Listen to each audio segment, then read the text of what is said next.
Hey everybody, welcome back to the YouTube page for the Turnbuckle Tavern. Today we are talking about a former WWE superstar making their Dynamite debut on Wednesday.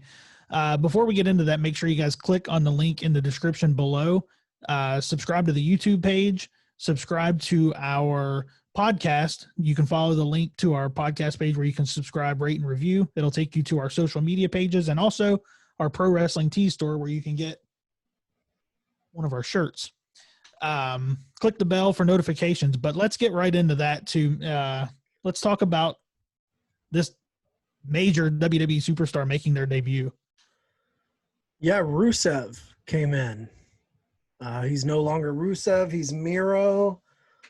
And it sounds like from what I've heard, Jericho talked about it. They had been talking about this the moment he was released back in April.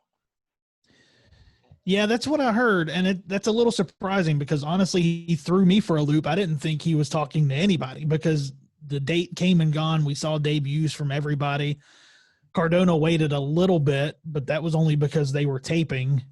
And then, he waited this long, which is a very smart move because I was shocked to see him.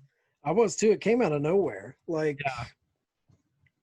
A lot of the other guys, everyone had suspicions about, and people were wondering where Miro / Rusev was going to land, but he had made comments on his Twitch kind of alluding to the fact that he had retired from wrestling, and now we know that was all a work. Yeah. But it was kind of a shocking debut. Just it reminds you of wrestling back in the day when there was no internet and surprises were actually surprises. Yeah, the fact that they are able to keep a surprise like this these days is that, I mean, that's a feat all on its own anyway. But this was a huge, never saw it coming. It was almost like when FTR showed up. Even with them, I knew they were coming at some point. Right. It was just good to actually see them. With this one, I literally had no idea. And I'm with you, what we talked about earlier. I was set up for a disappointment. I honestly thought it was going to be something terrible. Oh, yeah. When Kip was saying he's going to show us who his best man is,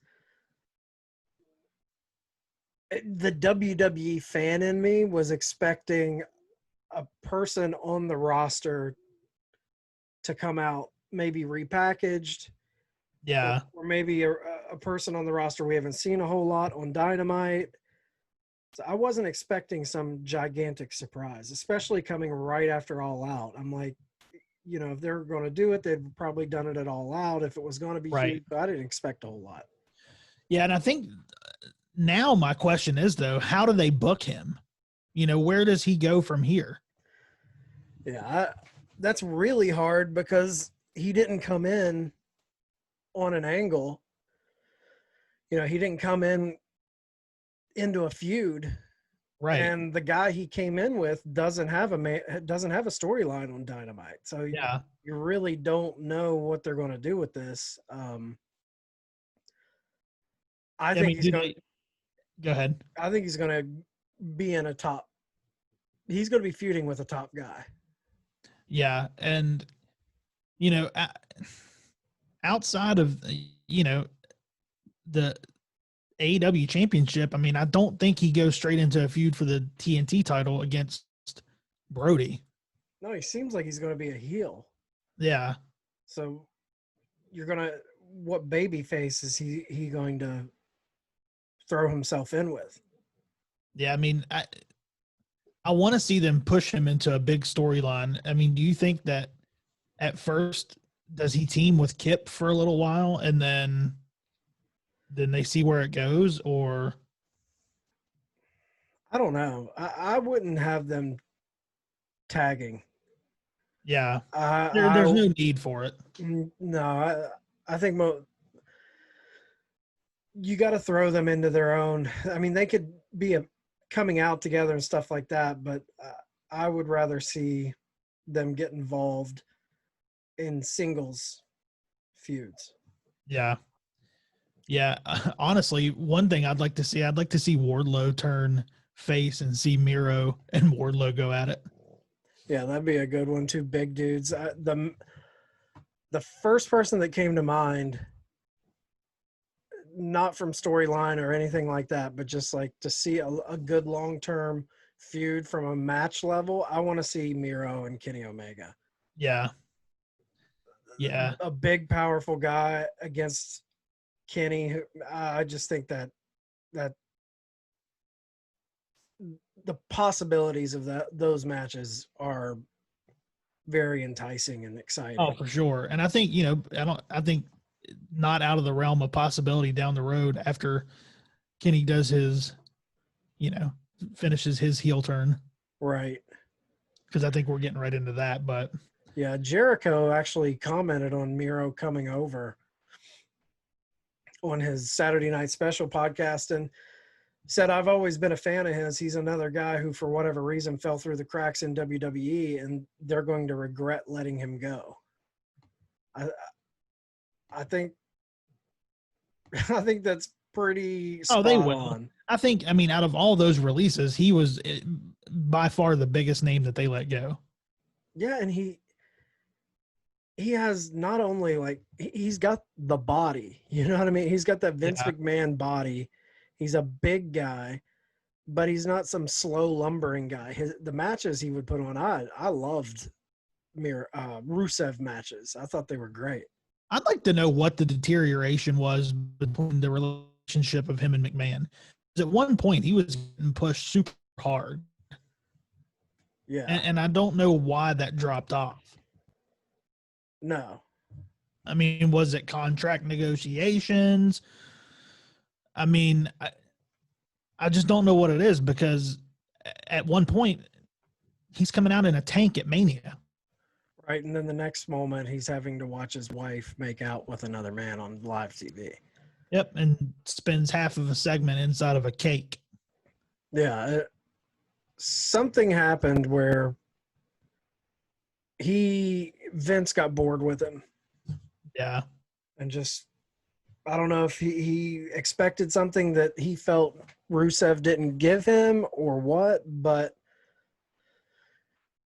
to me, they brought that guy in so big in the beginning, and he was being pushed like a killer, just a badass Russian heel, and it went nowhere. Like, I feel like as soon as they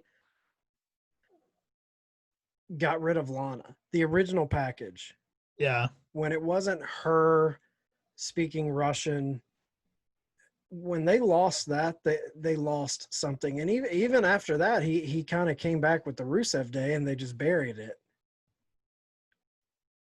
Yeah.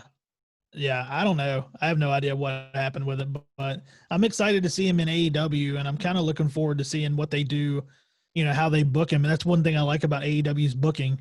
A lot of times you have no idea what they're going to do. Oh, yeah. And what do you think about the gimmick he came in with? I think it's great. I like that he came in as, I mean, it's a great heel gimmick. You know, you're coming in as the best man. Yeah, and Jericho alluded to this, and it's almost got Mr. Perfect vibes. Yeah, I can see that. He's the best man. I'm the best at this. I'm the best at that. Yep. It's got that Mr. Perfect gimmick vibe to it. Yeah, I can definitely see that. And I think that's a great, if he's going to run as a heel, I think it's a great gimmick for him to run with. It's different. Oh, yeah. You know, they're not bringing him in as a Russian, you know, like pretty old school way of thinking. It worked, but it was definitely a throwback gimmick to me. Yeah. Yeah, they definitely went back into the box of gimmicks for that one. Yeah. For sure.